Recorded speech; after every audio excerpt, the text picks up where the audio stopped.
everybody, welcome to my first ever YouTube video. I am so excited for you to be joining.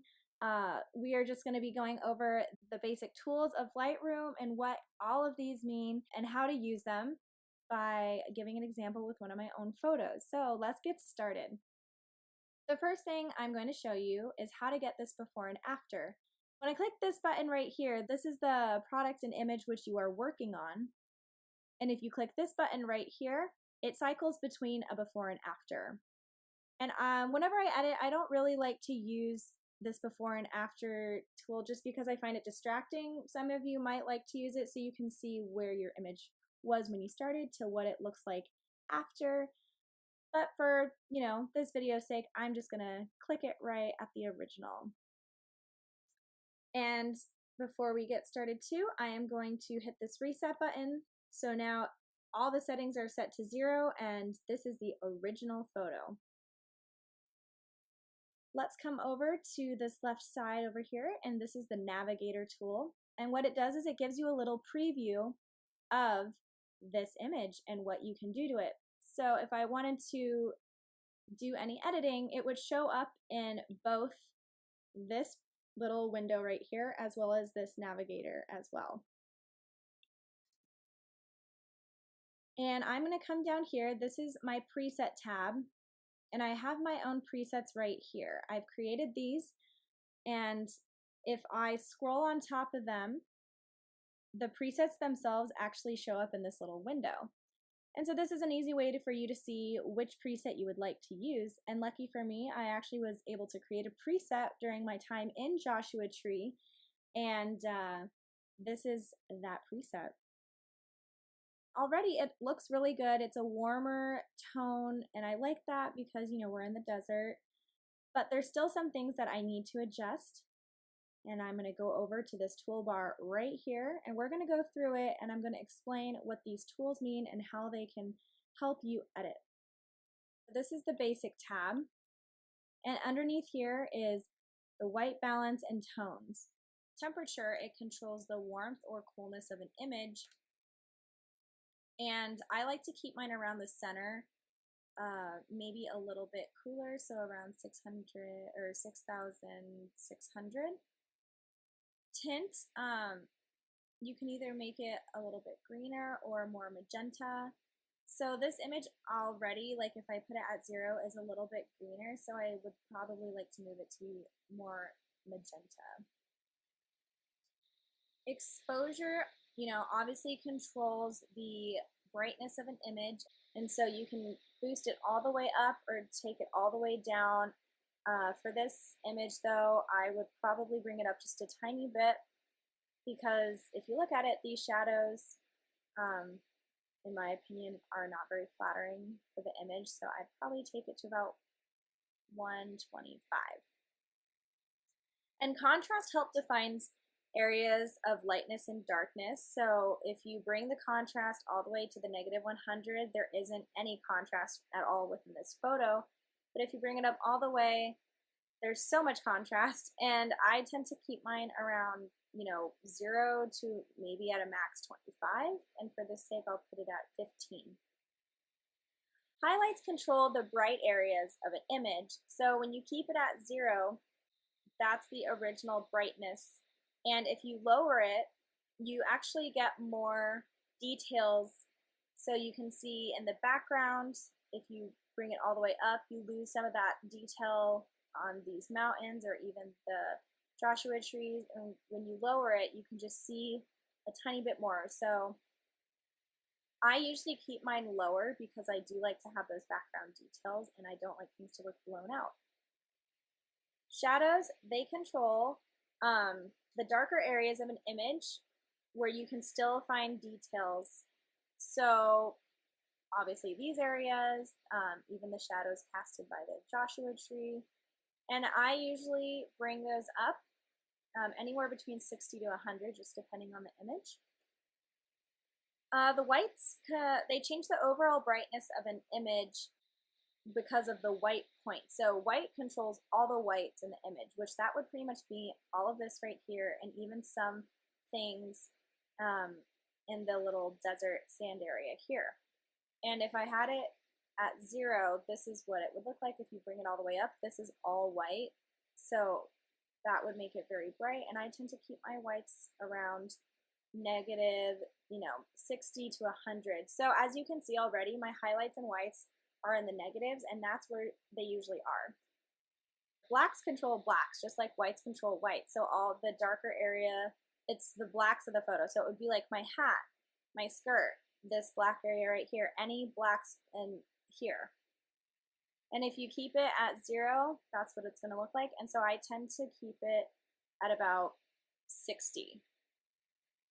So if you're looking at this toolbar, most of my images are going to have this same structure where the highlights are negative, whites are negative, and the shadows are positive 50, and the black is positive 50 or higher.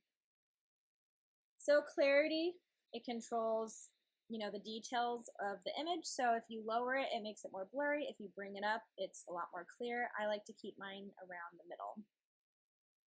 The Vibrance controls muted colors, meaning colors that aren't very present.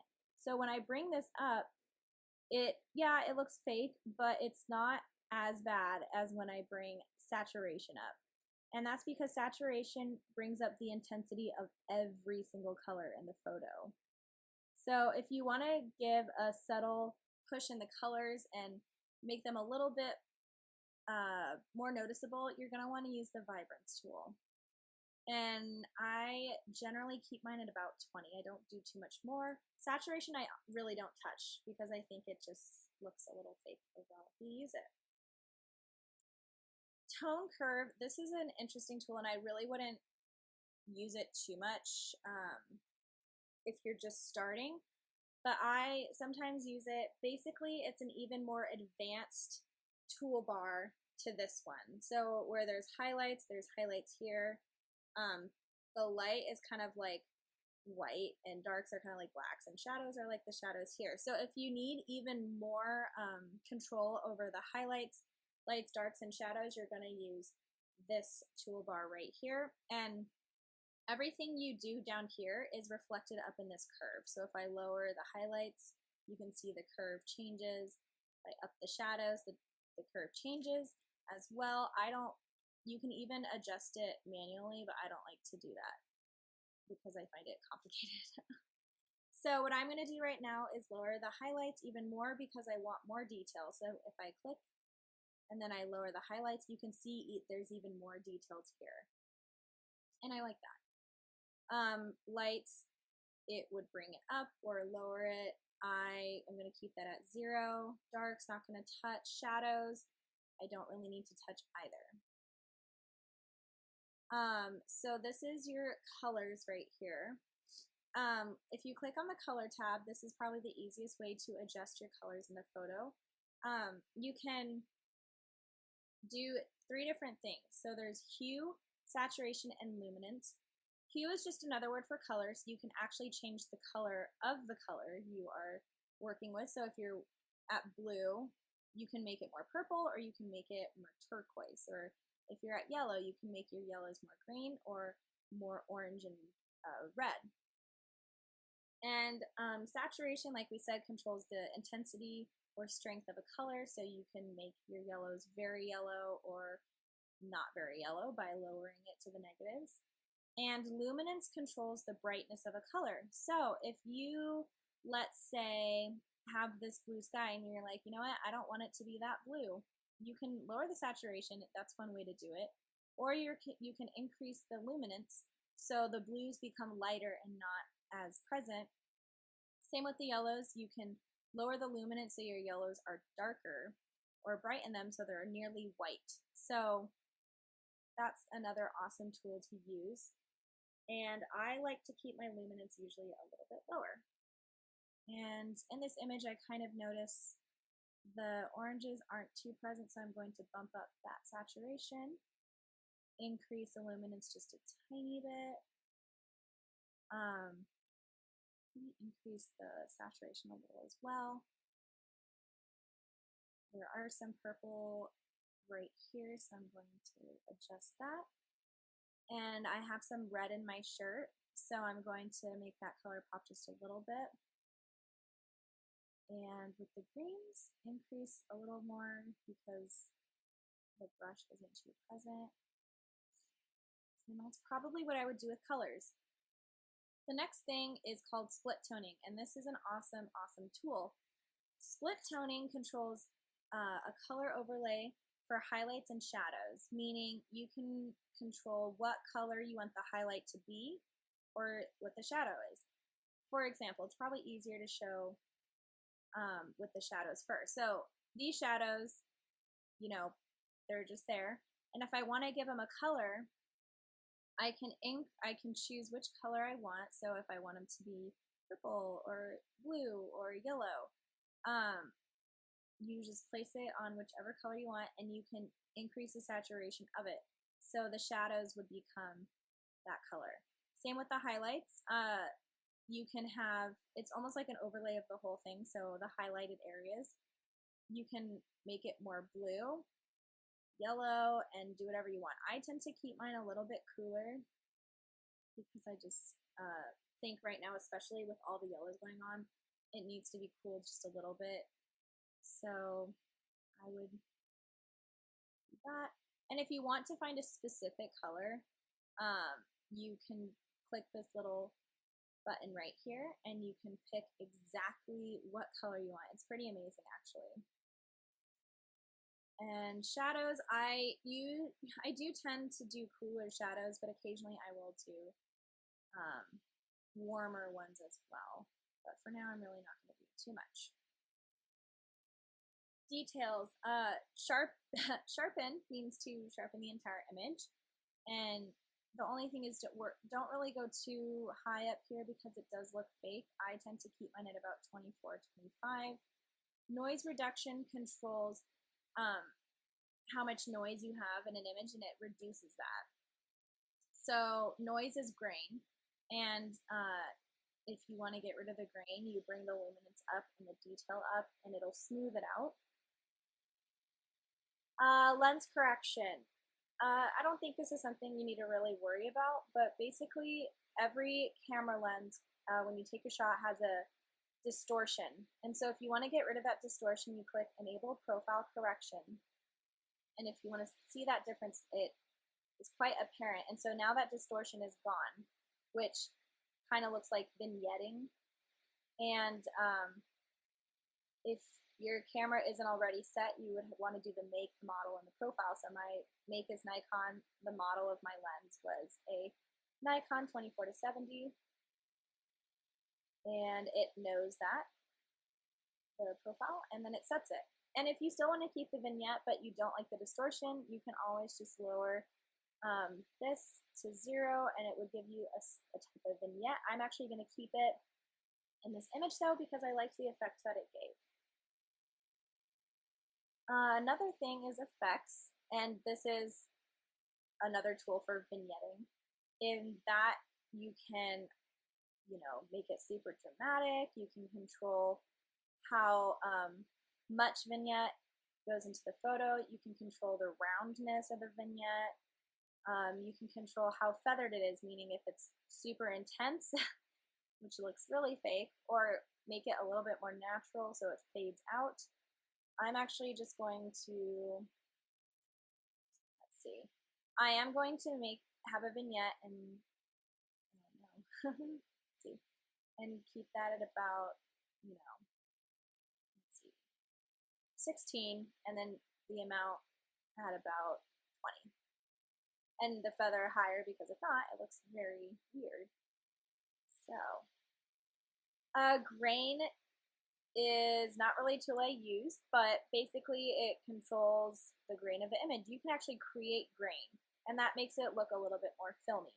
So I can put the grain amount all the way up there, and this is called grain, in case you didn't know what that was. And you can control the size of the grain, make it super big, or you can make it super small. This produces more of a film look. So if that's something you're interested in, this is the tool where you're going to use that. Camera calibration, that's not really something you need to worry about right now. And I will get into that at a little bit later time. But for now, these are the basic tools. And I think the photo is pretty much as edited as I want it to be. So now let's come up to this toolbar up here. This is the crop tool, and you can crop it any way you like manually, or if you want, you can come in here and do a already preset crop. This is the 8x10 is the largest Instagram crop that you can have. And I usually don't actually keep the crop for that. I don't really crop my photos too much. I just usually like to keep it and upload as is. And then you can even use this tool for angling. And if you have an image that's not quite centered properly, you can rotate it to make it straight. So this is a really great tool to have too, because sometimes we don't always take perfectly straight images. All right, so then this tool is the the spot removal tool.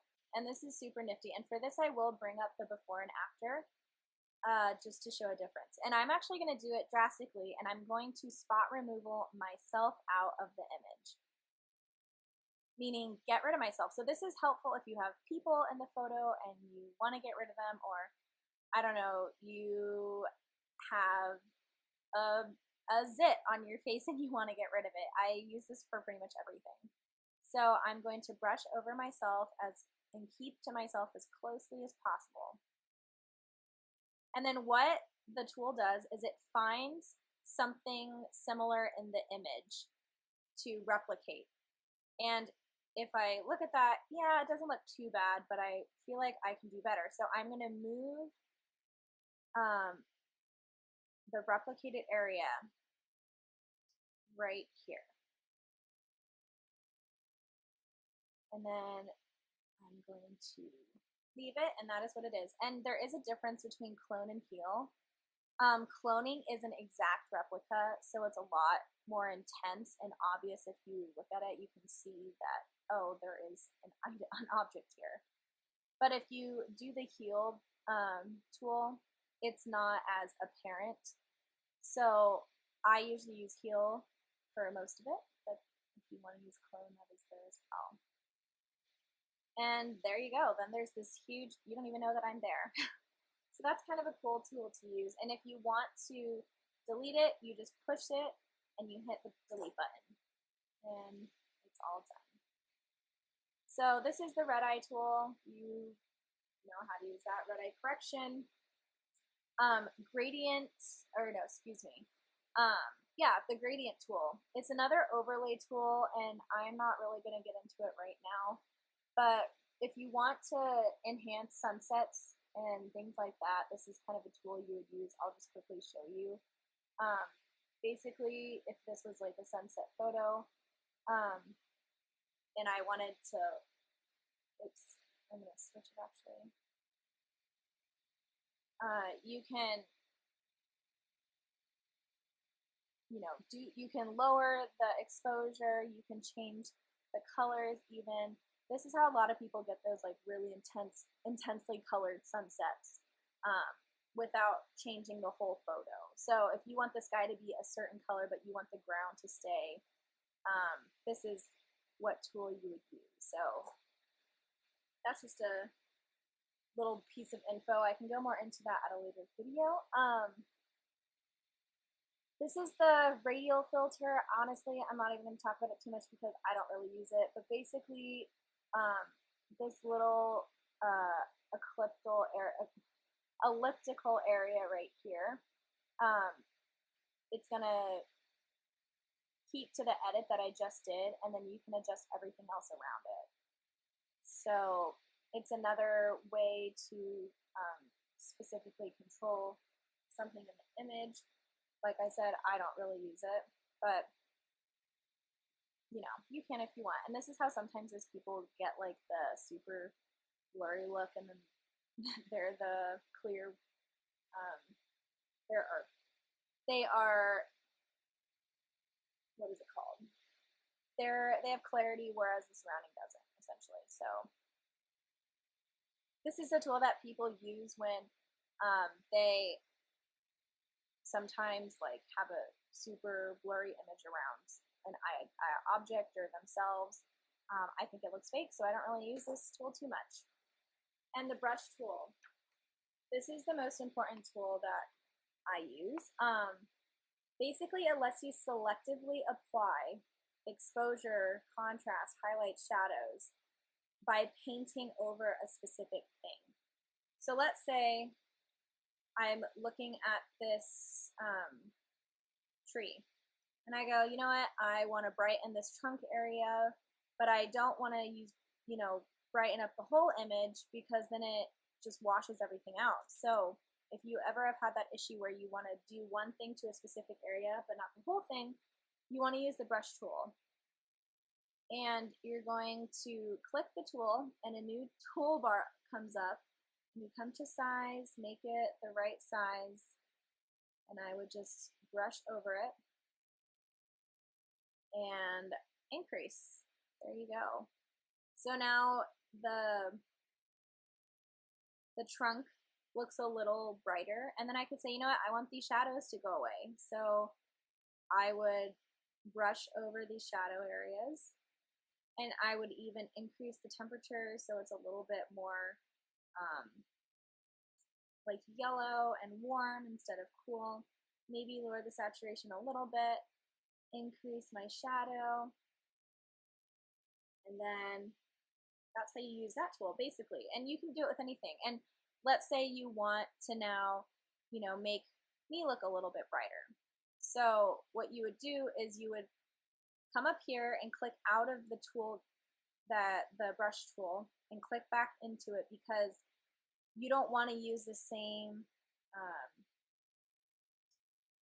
settings that you did here for yourself or for me. So I'm going to just brush over this separately, increase, and not do too much, and so then I'm done. And then when I'm done with that edit, I click back out of the brush tool. And then if you want to do any edits anymore, click it again, and you can either start a new one, like if I was like, oh, I'm gonna start this, and whatever. Now you have 3 different brush settings that you used, and if I'm like, oh, this looks horrible, you just click it and push delete. Same thing, if you want to edit this one anymore, you would click this and start editing on this toolbar, or you could say, nah, I don't really like this anymore, delete. And if you ever want to undo something you just did, push Command Z. And yeah, so that is how you would do that. Essentially, that's really it. Another thing people have asked me about is how to make your own preset.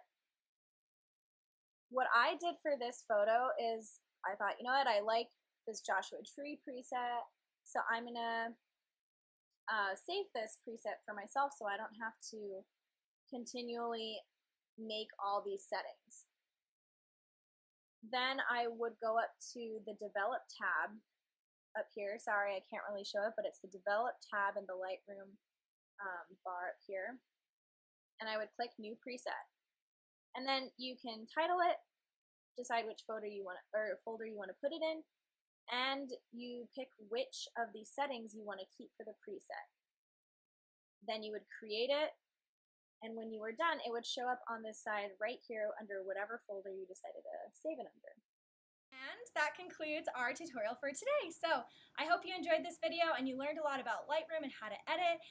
If you have any questions, please leave them in the comments. I will get back to you as soon as possible. And I'd love to make more videos for you. So if you have any suggestions on what I should do next, also leave them in the comments. Until then, follow me on Instagram at The Lovely Escapist, or check out my website and blog at thelovelyescapist.com.